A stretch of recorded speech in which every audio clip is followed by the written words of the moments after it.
Okay, hello everyone, and welcome to episode 10 of IP&O from home. Of course, as always, we're live from the couch. We made it to double-digit episodes, big milestone. And today we have David VanDyke, who is the Assistant Athletics Director for Strength and Conditioning at Rutgers. Hey, David, what's up? What are you doing? How's it going, David? How's it going, David? So can you kind of explain to everyone listening a little bit about what that job title means, what you do every day? Sure. So I work directly with men's basketball and working with the coaching staff to physically prepare our guys to be able to play their sport. Additionally, my administrative duties are to oversee the strength and conditioning staff that work directly with all of our Olympic sports. So the idea is that we work with the coaching staff to develop a strength and conditioning plan that will help develop their athletes to be what they need to be to perform at a Big Ten level and compete for a Big Ten championship. Nice, that's pretty cool. Awesome. Definitely unique for the type of guests we've had on so far. Yeah, I saw your guest list. I was that. like, I don't know how I fit into this, but So, this season of Rutgers basketball has been like the best one that I've seen in recent memory, and I'm sure it's one of the best, in the school's history. So, what did you and the rest of the coaching staff do differently that helped lead to this year's success?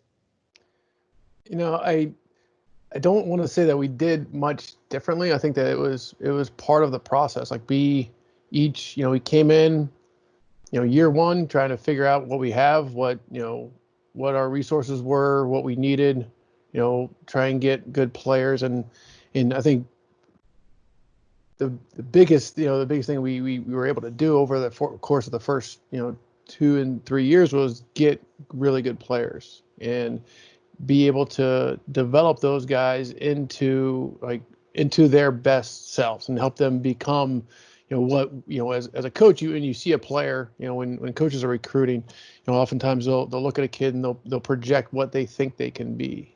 And our jobs as coaches is trying to get them to realize what that potential is and how, what they need to do and how we can help them reach that level. And, so, we kept holding guys accountable and making sure that they knew that, you got to practice. You got to be in the gym to get better. You got to practice your craft. You can't just show up, practice and leave. Doing, some extra work on your own, extra work with a coach, playing pickup with your teammates, and just being a really good teammate, because it's not just a collection of individuals. It's more, you probably saw it like on the bench, and especially after wins and sometimes after losses, like the camaraderie and like the family atmosphere, and sort of like everybody, it was like there's a lot of, I like to say there's a lot of love in the program, in that we care about each other, and it's not just about making a basket. It's about you as a human being and how you treat each other and how you treat your teammates, because without that trust and that relationship, it doesn't, you have to have some really, really good players to be successful without having that connection and that bond and that that ability to sacrifice for one another and be happy when somebody else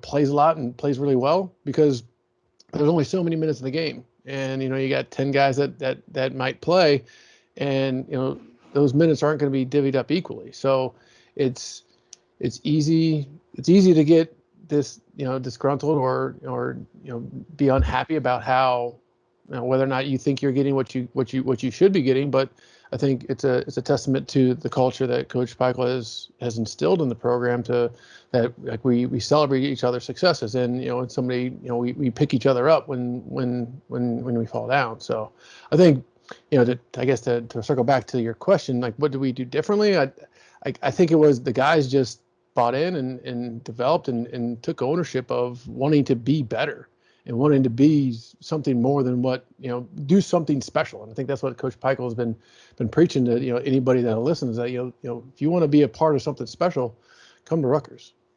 Mm-hmm. That's cool. Yeah. And so coming off such a successful season, you've added a couple more big pieces and you're trying to still, the expectations are high for next year. And with the recent restrictions in place, with COVID and the whole situation, what has it been like for you and your staff to prepare to try to meet those expectations for next season? I mean, it's like every day is different. Like it's like trying to figure out what we're doing and how we're going to move forward is like building a plane while you're flying it. And but I think one of a couple of things that we've stuck to is one, from a macro perspective, is get the guys to understand that, whoever takes advantage of this time is going to have a special season next year. I think every time we connected with the guys is like, there's a lot of opportunity and there's time to get work in, and both as a human, as a person, and as a basketball player. So make sure that you're taking advantage of the opportunity. Have a schedule, stick to it. The programming that we provided is individualized based upon the equipment that the guys have.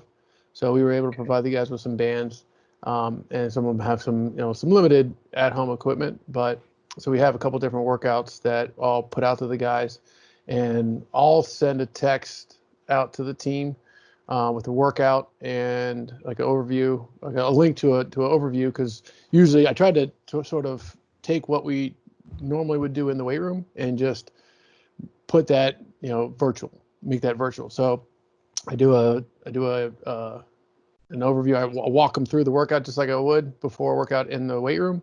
Go through all the major points, areas of emphasis, and certain technique issues, and the intent that I'm trying to get out of each movement. And just let them know if they have any questions, give me a call, and I'm always available.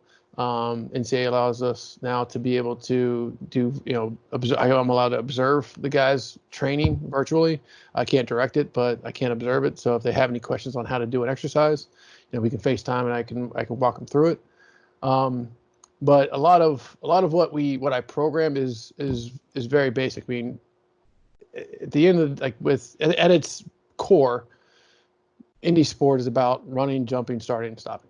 So we can do a lot of that with minimal equipment. I mean, a lot of what we do in the weight room does help with the durability of our guys and in helping increase performance.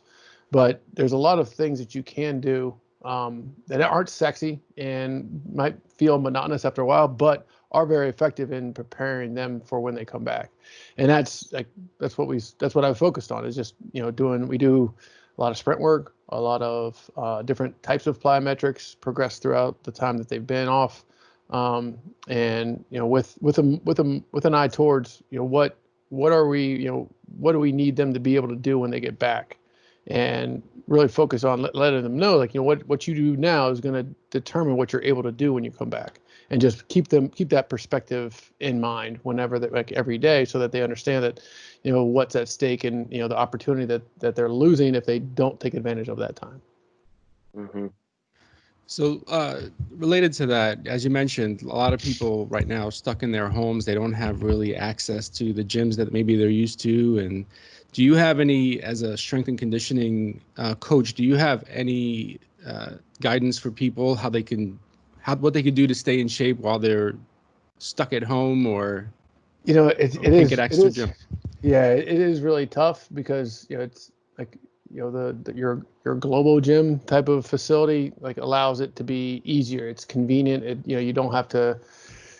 It's convenient. It's easy, and it offers a lot of variety. And I think that one of the toughest things for people in this environment is the lack of variety, and you're doing the same thing over and over, and we really want to get up and do that. And one of the things that I always with all of my staff and with all my guys is I really try and get them to remember that consistency trumps intensity. So it doesn't matter how hard you train, it's if you only train every now and again. And if you get up and whether it's, walking for 10 minutes, whether it's, doing push-ups, whatever it may be, there's a lot of different ways you can get it done with just body weight. You're not going to see the same gains or same results, but you can at least stave off the loss as much as possible. All right. No, that's great. Thank you for that.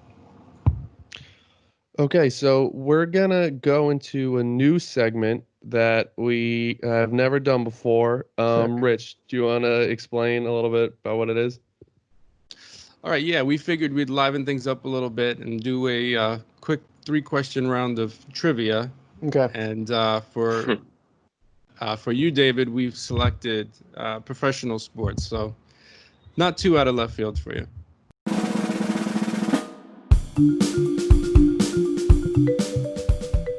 Okay, so here's the first question. 7 players in NBA history have scored more than 30,000 points in their career. Which one of these 4 players is not one of them? A. Kareem Abdul-Jabbar, B. Moses Malone, C. Kobe Bryant, or D. Dirk Nowitzki? 30,000.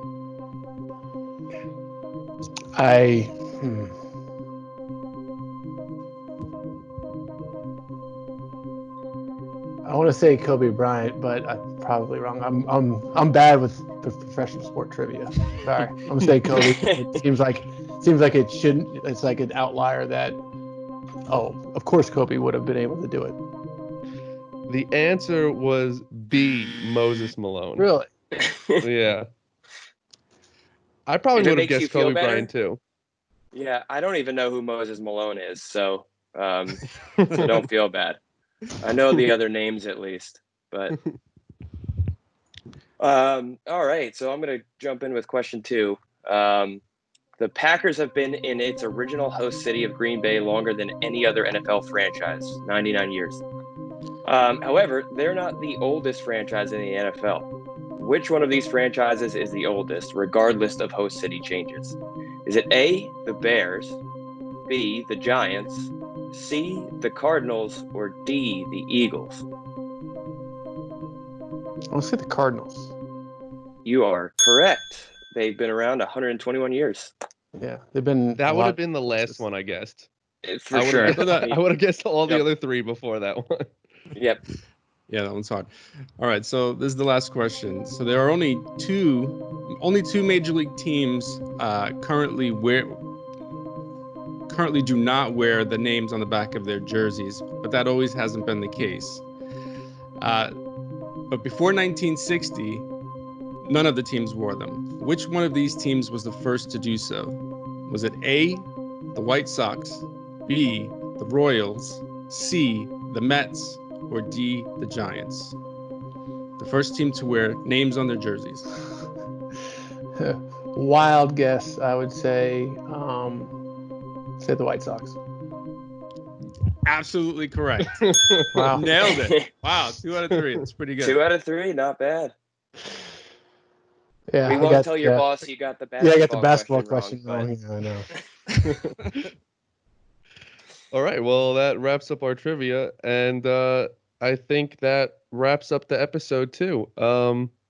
Thanks, David, for coming on. It was definitely a new, fresh perspective that the show needed, because there's so many cool different jobs at Rutgers, and I think yours is definitely one of them. Thanks. So yeah, thanks for coming on. Great. Thanks, Take care, David. guys. Thanks for having me. Take care. Thank you. Bye.